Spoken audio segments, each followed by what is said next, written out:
Okay, so what you're going to have to do first is get either regular cotton swabs. I didn't have any, so I'm taking Q-tips. And what you're going to do, if you're using Q-tips, this is what you have to do. Rip off the end, so you get, the piece. Just rip off as much as you can until you get a bunch of little pieces of this. Use both sides. If you're using just regular cotton swabs, just try to rip off pieces so they're like smaller little pieces. And yeah, because this is going to be your bone. Because if you wiggle your hand, I have writing on my hand, so I'll do this one. If you wiggle your hand, you can kind of see the tendons in your hand, like 1, 2, 3. So that's what's going to be exposed. I don't know if they're tendons or bones. I'm not good at that kind of stuff. So yeah, just get a bunch of these little things, and I'll be back in a second. Okay, so you don't have to do that right at the beginning because we're not going to be using them until a little bit later on. So you could either do it after, but I find it easier to do it before, because if you're doing any form of makeup on your hand, it's just easier to prepare beforehand because you don't want to risk messing up the makeup. So what you're going to do is create an outline. You could use a pen, whatever. I'm just using plain simple eyeliner pencil. And if you wiggle your fingers, as I said, you can see the tendon. So you're going to try to wiggle around and find it and draw that line where it is. If you can't see it, then just estimate about where. Okay, so mine are about here. And just a rough sketch. This is just going to make it easier along the way. You could do the pinky too if you want, but yeah. So there you go. That. Next what you're going to do is take Scar Putty. This is my Scar Putty. It's been in the other videos too. It's not hard. I got it at Party City for like $3. This stuff is not the best. It's kind of sticky, but whatever. I have a bunch of it, so I might as well use it. So scoop some of that out.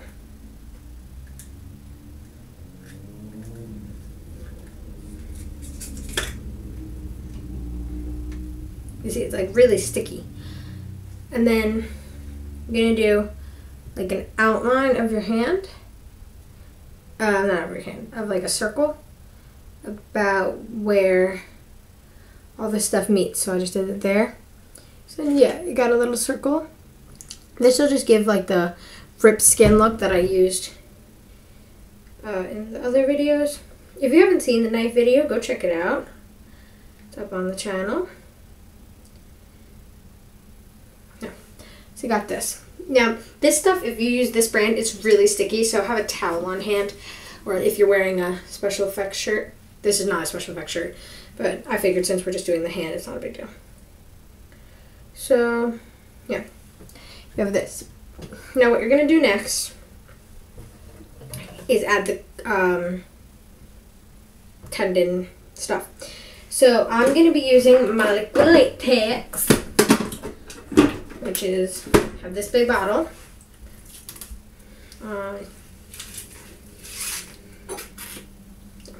And I just normally pour it into the cap.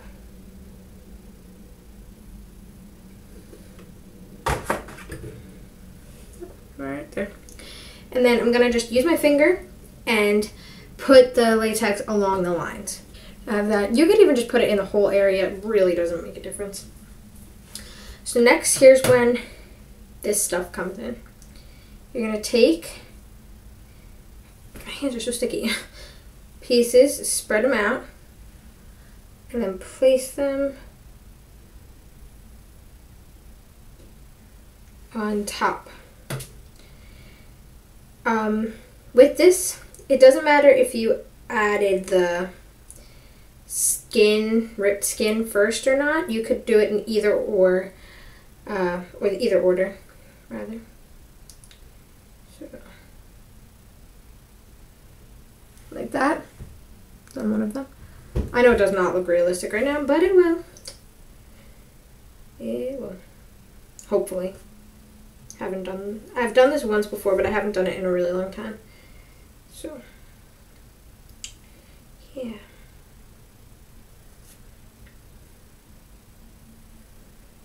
Or something like this. Does not have to be perfect at all. Then what I'm going to do is, oh my god, my hands are so sticky. Add another layer of latex over it.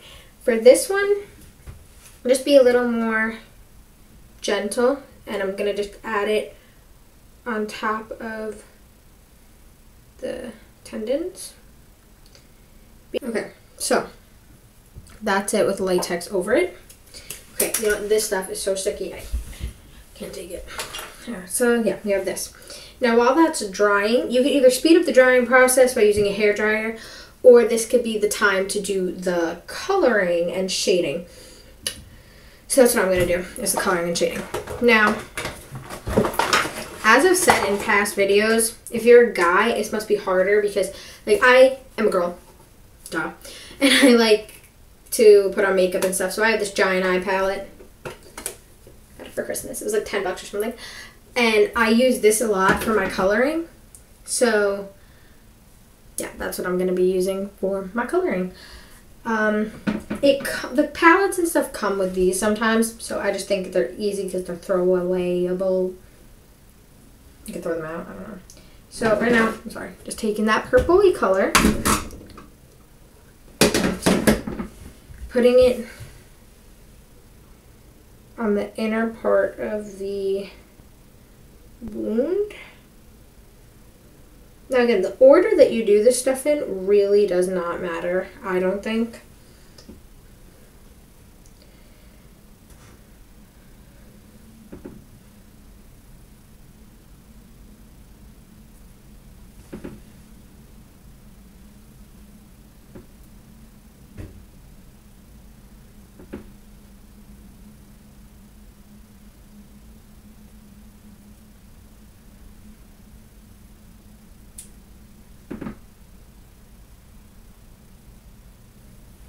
Okay, and that there is the first layer.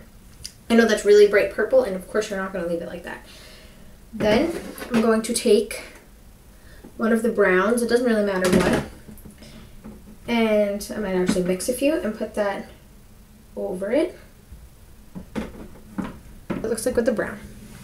Now, of course this is not realistic looking, like with the colors. So then I'm taking a blush, which is over there, so hold on. I have this other makeup palette right here. I'm taking the blushes from that, and I have like, it's like a dark reddy looking blush. I don't know if that's focusing. And then yeah, let's just add some more color to it. Next, okay, thank you for sticking to me. What I'm gonna do is, where is it? Okay. Take some of this. This is fake blood that comes in a packet. These normally come in kits or something. If you get a kit of these and it has gel blood, that's one of the best types of blood because it's not super liquidy. But this stuff is pretty good too without being that liquidy. Like, look. See, it's pretty thick. I don't know if you can see that. It's pretty thick. So what you're going to do, like, yeah, see? Is take this blood and put it in the crevices. I don't know if that really works for this, but this will also keep the look fresh looking longer, which is always good. And if you're going to wear this out somewhere, like a Halloween get together, or if you're weird and you like to do this stuff in public, this will make it look fresh longer, as I said. So yeah, this is a mega plus. I would definitely recommend doing this if you're skipping, even if you're skipping the shadowing and stuff. The shadowing isn't as important if you use this, honestly, but it just adds more depth.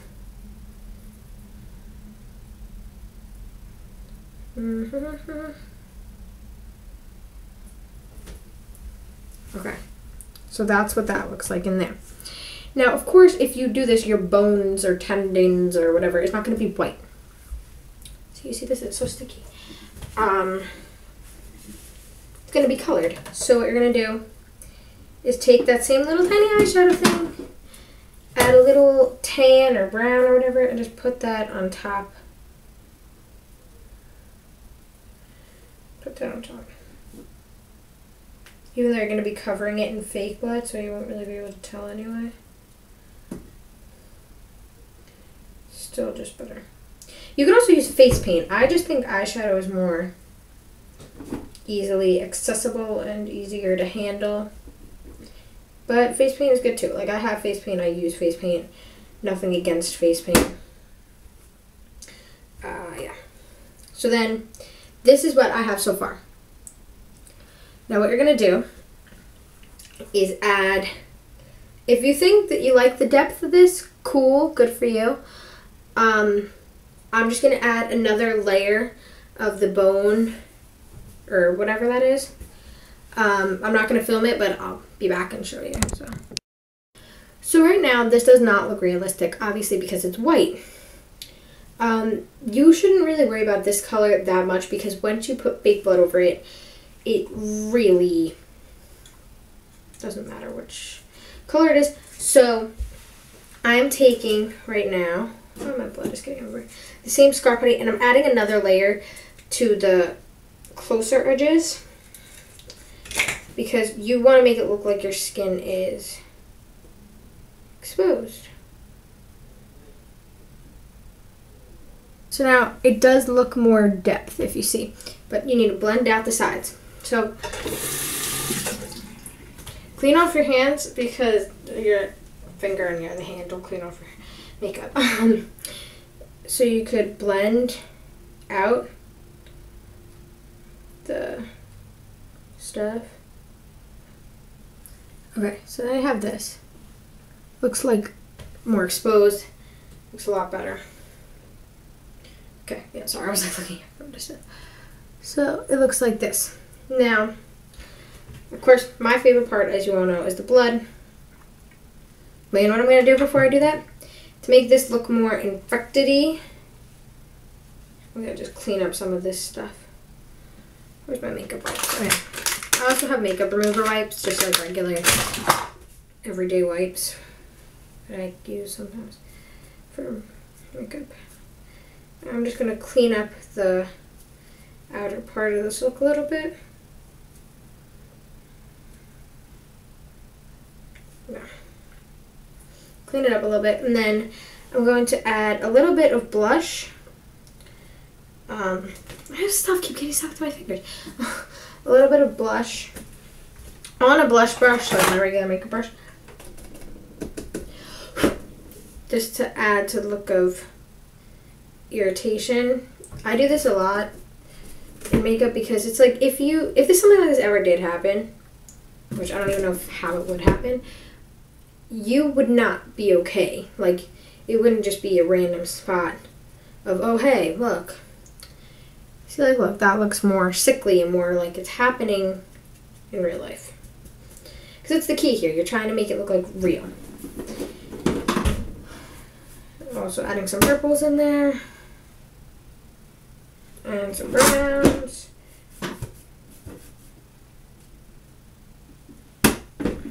Okay, that just looks a little bit more real. And then the blood.